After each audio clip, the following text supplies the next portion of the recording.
Hello everyone, Pithy here, and I'm back with another episode of Pithy's Budget Brews. And today I'm going to be talking about a Neheb the Worthy budget deck. Like all the decks before, all budget, under $100.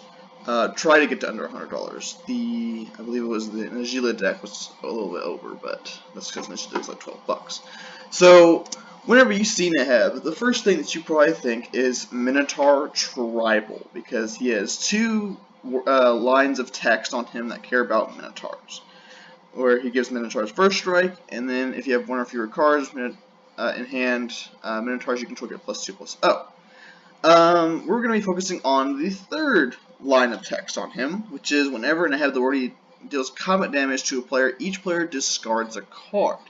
So this is a Rakdos discard deck built around Neheb the Worthy, and he's kind of a small creature, so he doesn't really get in very often in Commander. Being a 2/2 really hurts him, but he does get since he does say Minotaurs you control, so he does pump himself up if you have less cards in hand. But even then, a 4/2 still is a little bit harder to get in. But let's go into our big discard spells. So KO, I hope I'm saying that right. Lord of Way, 5 mana, 3/3. Target opponent discards 2 cards and activates only during your turn before the attackers are declared. So this would be a very powerful card if you could do it at any time. And even then, it's still very good anyways. Making someone discard 2 cards is insane, considering that's just like gives them less options in order for them to deal with your stuff, and just trimming down their hand size, because we have cards that really care about whenever they discard cards, something happens, and making an opponent discard 2 cards is really good, really powerful. One of our more powerful, I think probably I would say the most powerful discard thing we have in our deck is Oppression. 3 mana, whenever a player successfully casts a spell, that player chooses and discards a card. So whenever they cast a spell, they have to discard. They don't, it's no other option that they have to. Now, this does say a player, so it does affect you, but we don't really care about discarding our own cards that much as we care about depriving our opponents of cards. And this is really just brutal against some decks, like a control deck that wants to play its counter spells and keep cards in hand and stuff like this. Well, Oppression doesn't really allow for stuff like that to happen. It just, if you counter a spell, you have to lose another card as well. It's kind of the tag on this thing, which is very good. It's a very powerful card. Now, for a one-shot, everyone discards, we have Sire of Insanity, 6 mana, 6/4. At the beginning of each end step, each player discards his or her hand. So it basically means that nobody can draw cards, period, and keep them.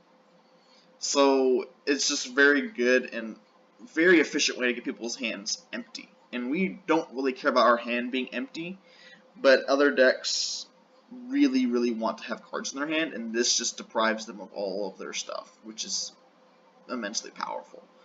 And now we have more of a filler one. We have a few other options for this, but Bottomless Pit, 3 mana, during each player's upkeep, that player discards a card at random. So this is the better of one of the effects that we have. We have another one that does, it's a creature form of this, but it doesn't say at random. But this is a really good card, just because it can, with discarding, they can pick the card that they want to discard, whereas Bottomless Pit takes a choice out of it and forces them to discard something at random. So they can get, you could hit a land off of it, or you could hit one of their best cards in their hand. And I think it's just really good to do that. It's just a very good card in general. Plus, that art's pretty sweet. So now we have cards that, well, basically these are draw.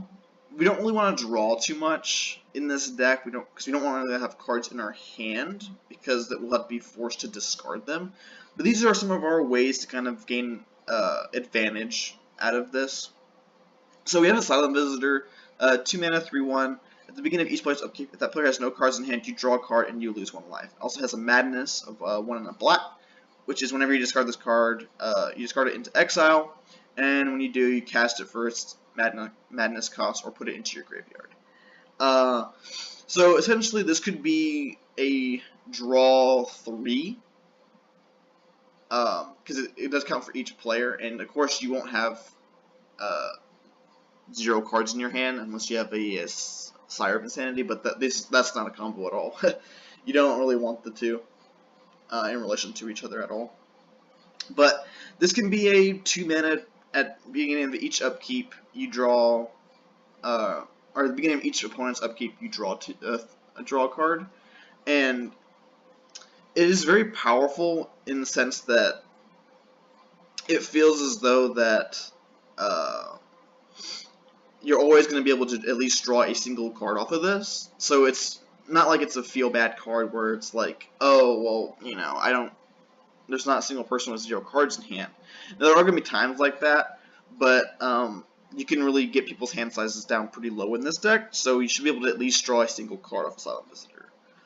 Next we have Blood Scrivener, which is basically a worse version of a Silent Visitor, which is a 2 mana, 2/1. If you would draw a card, well, you have no cards in hand, and instead draw 2 cards and lose 1 life. So, it only applies to you, and it's only whenever you draw a card. We don't have too many draw card effects. In fact, you're seeing, I think, the only 3 draw cards. I mean, of course, it will count your upkeep, or your draw step. But, I mean, I don't know. It's okay. It's fine. But, easily our more powerful one to kind of negate our discard effects is Geth's Grimoire, which is 4 mana. Whenever an opponent discards a card from his or her hand, you may draw a card. So this can allow us to keep our hand size relatively big while keeping everyone else's hand size pretty low. Now, like I said, we don't really care if our hand size we have 0 cards in hand, but we really want to have action. We don't want to be like going on the top of our deck kind of thing. So we have these as kind of like ways to where we can still stay in the game and still progress the game. Because I mean, we don't have like huge amounts of points of damage in order to really deal to people. But Geth's Grimoire and Silent Visitor are easily the 2 best physical draw cards in the deck.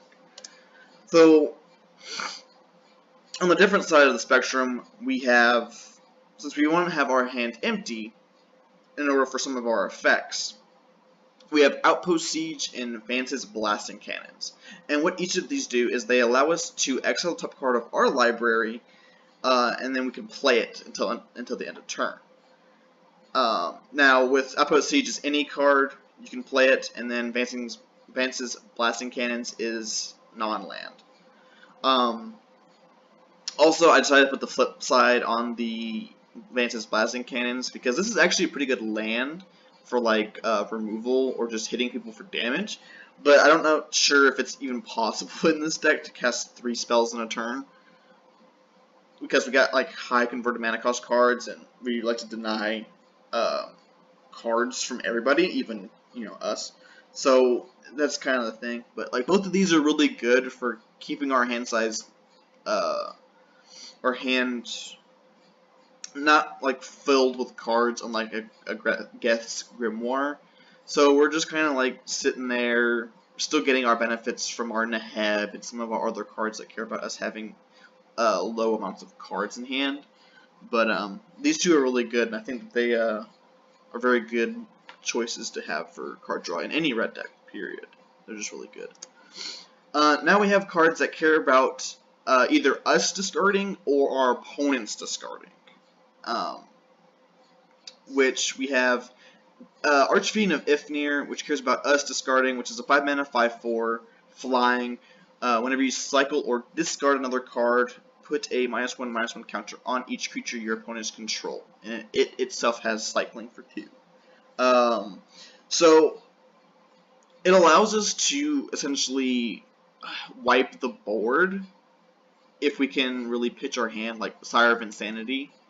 We can probably kill all of our opponent's creatures unless they're really big, but this gives us like protection is really what it's more for, to trim their creatures down so far to where they can't even attack us anymore because they're just so low, and we're just discarding cards, and they're just losing all their resources and stuff like that. And you know, it's just something that's a very powerful card to put in this deck. Since we're going to be discarding cards anyways, might as well have some way to prevent people from really attacking us or having essentially a board wipe on a creature over a short time. Now we have Waste Not. 2 mana, whenever an opponent discards a creature card, put a 2/2 black zombie creature token on the battlefield. Whenever an opponent discards a land, add 2 black to your mana pool, and whenever an opponent discards a non-creature, non-land card, draw a card. So now, this isn't like in the card draw section just because it more cares about them discarding cards of all types than just specifically non-creature, non-land, because they don't want you to draw cards. Your opponents don't want you to draw cards, but they also don't want you to get tokens, so that more likely they're going to be charting lands. But getting your black mana is also good for you as well. This card basically has no downside in this deck, because if they discard a card and it's creature, we get a 2/2. If they discard a land, we get 2 black mana, so we can keep playing cards. And if they discard a non-creature, non-land card, draw a card. So, like, you know, it's this kind of the thing is like there's really no downside to Waste Not, and it's just a good value card. It's very powerful in this style of deck. Now we have another one, which is Faith of the Devoted. 3 mana. Whenever you cycle or discard a card, you may pay 1 generic mana. If you do, each opponent loses 2 life, and you gain 2 life. So this is our kind of like way to deal more damage to people while we are keeping ourselves alive, and still supporting our theme of discarding. So we're like progressing the board, or progressing the game by slowly killing everybody with our discards with Faith of the Devoted, which is one of our better win conditions in the deck. And it's just an overall great card to have. Next up, we have Squee, Goblin Nabob. 3 mana, 1/1. At the beginning of your upkeep, you may return Squee, Goblin Nabob from your graveyard to your hand.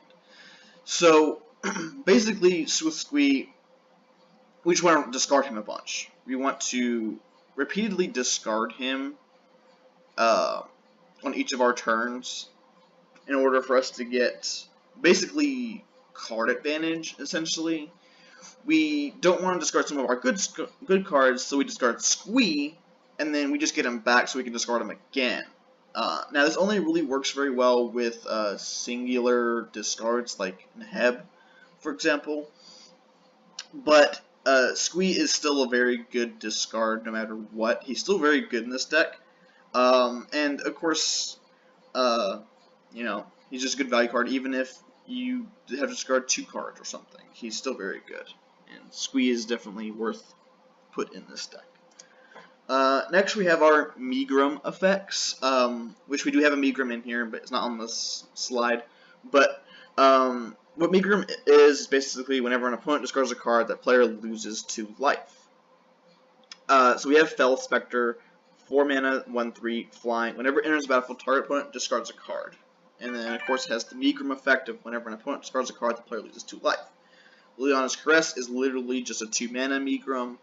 And then Raider's Wake is a little bit more than that. It has the Megrim text, but it also has a raid. At the beginning of your end step, if you attack with the creature this turn, target opponent discards a card. So we really want to be getting in with our Neheb so we can force people to discard. So Raider's Wake allows us to make someone discard an additional card. Let's say they have a little bit more cards in hand than some of the other people. We decide to take the card away from them as well. Now these are just very good for helping us close out the game, because we really want people to die while they lose their cards, because we want to have all of our pieces to kind of kill them as fast as possible, because once they start getting their interaction to like get rid of all of our stuff, it's not really good for us in this deck. Next we have essentially either they have 0 cards in hand type effects, or our rack effects. And what rack is basically if for each card fewer than a set amount of number, they lose life. So Hollowborn Barghast isn't a rack effect, but the cool thing about this is, yes, it's a 7 mana 7/6.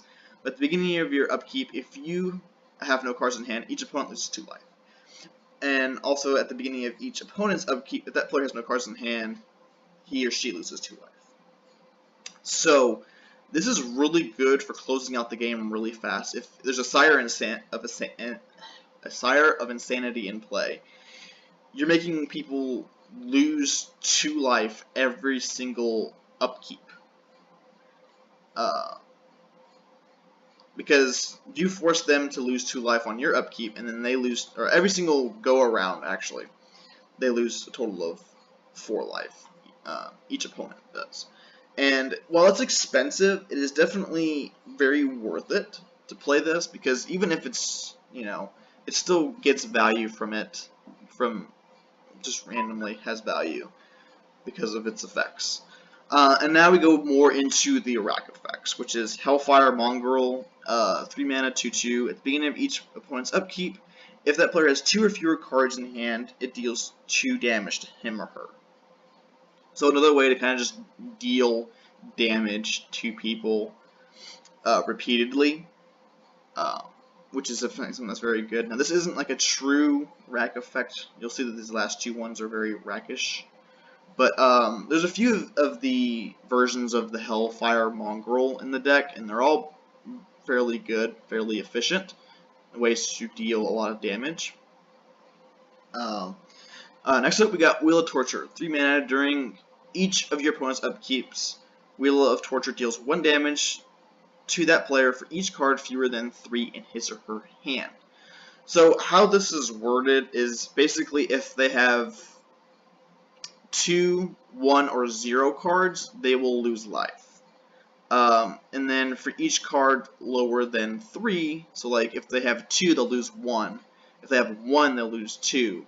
If they have 0, they'll lose 3 life. Basically how that's worded. And Rackling is essentially the same thing as Wheel Torture. It's just a creature version of it that costs 1 more mana. Essentially. So, yeah. Next we have a Death Touch / Wither package. And we really want to incentivize people to not block him, because people don't want to discard their cards, so they're going to want to block him. And he's a 2/2, so he'll easily die in combat. So giving him Death Touch in a combination with his first strike allows us to kill a blocker, which is very good. Which keeps him alive, and so we can have him for later, and he doesn't cost as much. So we are running a bit of a Minotaur package. It's not like a lot. It's like literally the 3 best Minotaurs from Theros block, which is Ragemonger and Kragma Warcaller. Kragma Warcaller is just so Neheb can be an additional 2 power when he's attacking, so he can be a maximum of 6 power, and also gives him haste, and that's the reason why that's in there. And then Ragemonger just discounts Neheb, making him cost a whopping 1 mana if he hasn't been cast before, and it's really just a way to kind of discount him. And then of course we have I think probably the best Minotaur for this type of deck is Fellhide Petrifier. 3 mana, 2/3, Death Touch. Other Minotaurs you control have Death Touch. So with Neheb, it's just Death Touch first strike, and you just kill things in combat, which is pretty ridiculous to say that you could just deal 1 damage to something and kill it, and then still keep your guy alive with first strike, which is very good. Now something that you could do is you could not have in the Minotaurs at all and just have in another card to replace Fellhide Petrifier, because really the only card that you truly want is Petrifier because of the Death Touch, whereas Kragma Warcaller is more just for that extra 2 power, but you can put in an equipment or something to give him that 2 power, which would be better. Next up we got Fists of the Demigod, 1 in a hybrid of red or black. enchant creature, as long as the enchanted creature is black, it gets +1/+1 and has Wither. As long as the enchanted creature is red, it gets +1/+1 and has First Strike. So this makes our Neheb bigger by 2, because he is red and black, and it gives it Wither. Now it already has First Strike, so the First Strike text on Fist of Demigod doesn't matter. But Wither is whenever it deals combat, or whenever it deals damage to creatures, the damage is instead applied as -1/-1 counters. So the reason why Wither is good in this deck is because, like I said, Neheb is small. He has 2 toughness, and with Fist of the Demigod, only 4 toughness. And this gives him the chance to actually survive in combat against a bigger creature. So let's say they block with a 6. Well, Neheb will First Strike, turn it into a 2/2, and then Neheb will still live from combat if he has Fist of Demigods. Now we have another one which just gives him Wither, which gives black creatures Wither, actually, which is a little bit, not as good as Fist of the Demigods, but it's alright. And that's the only like few Wither cards that we have, because we really want to kind of incentivize people to really not block Neheb at all. So, and we have 2 Gorgon stuff, and basically all they're really in here for is the Death Touch. Gorgon's Head's 1 mana and has equipped at 2. Death gets Death Touch. Gorgon's Flail is 1 more mana, but also gives a +1/+1. So that's basically the reason that those are in there. So we also have a reanimation package. We don't play too many creatures, and a lot of our creatures are very important to our strategy. Either they discard cards, or that they are like Megrum type effects, or something like that. Something that benefits from people discarding cards. We might want to be able to get them back at any time that we want. So we have Animate Dead, which is basically just enchant the creature, and then it puts it on the battlefield. Enchant a creature in a graveyard, puts it on the battlefield, and then it stays there as long as Animate Dead is on the board and the creature is on the board, obviously because it's an aura, so the Animate Dead will fall off if the creature dies. But if they kill Animate Dead, the creature will die as well. And also may be relevant, but it gives it -1, -0. But not really that big of a deal. But it's just a very good reanimation card for on the cheapest, besides like Reanimate, which is really expensive, price-wise. And then we have Balthor the Defiled, which is one of my favorite cards in this deck. 4 mana, 2/2. All minion creatures get +1/+1, which we have no minions in this deck, pretty sure. And play triple black, remove Balthor the Defiled from the game. Each player returns all black and red creature cards from his or her graveyard to play. So, from the exception of Rackling, all of our creatures are red and black. So this is basically a huge reanimation spell that could be one-sided if nobody else is playing red or black creatures. And this could be a very potential power play. You just play this, immediately remove him, and get all your stuff back. And the cool thing about this is it doesn't say it's sorcery speed, so you can just instant speed if you want. Now I have to look 100% at the rulings and stuff, because this card is from Judgment, but I think that's how it works. And that's also very good, because it plays around board wipes.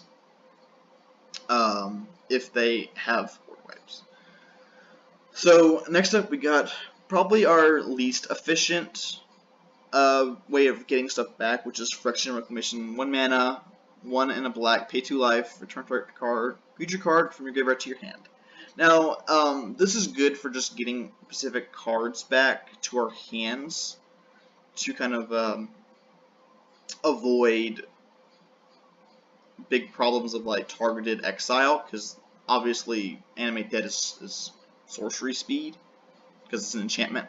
Restoration Reclamation can allow us to at least pick cards out of our graveyard to put back into our hands. The price is, of course, 2 life, and this deck, in general, has a lot of hate for it, because you're forcing people to discard cards, and you're forcing them to take damage that they don't want to take. and people just want to sit there, draw their cards, and play fun and interactive games of Magic, and you're not really doing that for them. You're just forcing them to be in this situation that they don't want to be in. So you'll get a lot of hate. Your creatures most likely will die a lot, and this is kind of a good way of getting them back. But like I said, you do have to lose the 2 life, which could be very important, because this deck doesn't have too much life gain. We do have a Sangromancer, which can gain us tons and tons of life if we force people to discard a card repeatedly. And then if they also wipe the board, we can discard, get a lot of life there too. And it's just auto-include into this deck. It's very powerful. Can keep you alive. And that basically is the deck. There's a whole bunch of like filler cards in here that are force people to discard cards. We also have a Gary in here. That's like our main win condition, outside of our like poking people with damage. Gary just does it in one shot. And this deck also kind of plays a bit of a Spectre sub-theme. So we have Hypnotic Spectre, Liliana Spectre, and stuff like that. And they're mainly in there. Some of them are just enter the battlefield. Hey, you get to lose a card. Sweet. So like, or they do combat damage. People lose cards that way. And we have Urgoros, which is probably the most powerful Spectre in this deck, because if someone has 0 cards in hand, you just draw cards off of it, which is very good. But like I said, I don't want to mention him on the drawing cards, just because he's not an effective form of card draw. He's more just there to discard cards, and if someone happens to have 0 cards in hand, he's pretty good for that, for drawing cards. We also have a really fun card in the deck, which is a Skull Cage, which is a really fun card, and it's something that I like playing with in my like Rakdos hate type decks, which is just 4 mana. At the beginning of each opponent's upkeep, they lose 2 life if they have, but then unless they have exactly like 3 or 4 cards in their hand. And we try and keep people's hand sizes pretty low, lower than 3. So basically, it means that they just have 2 damage out of them every single turn, which is really awesome, really fun, and we'll definitely draw you some hate. But this deck is very fun. This is one of the decks I personally really like, and I think it's just a very enjoyable way to play Magic, because you don't always do too many discard strategies. Like, I mean, obviously you get like Nicobolas from the most recent set, from Core Set 2019, but he's a little bit too expensive. I would build a deck around him, but he's like 30 to 40 bucks. But this deck is great. It's only $93, but that's because of certain cards, and you can just take them out if you don't want them. In the non-budget version, which I'll leave in the description, as well as this deck, is like 123, but that's because of like Rise of the Dark Realms is in there, and Torment of Hailfire is also in there as well, which is not in this deck, just because I didn't want to stretch the budget as much as I was stretching it anyways.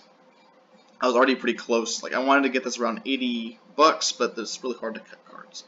But I hope you like the deck, and leave a comment. Say like whatever you think about the deck. It's pretty. I like it personally, and I would hope you guys like it. And subscribe. We are trying to put out some more videos of other stuff that's not Commander. We're trying to do more modern, standard, and maybe some Pauper in there, hopefully. So stay tuned for all of that, and I will see you guys next time.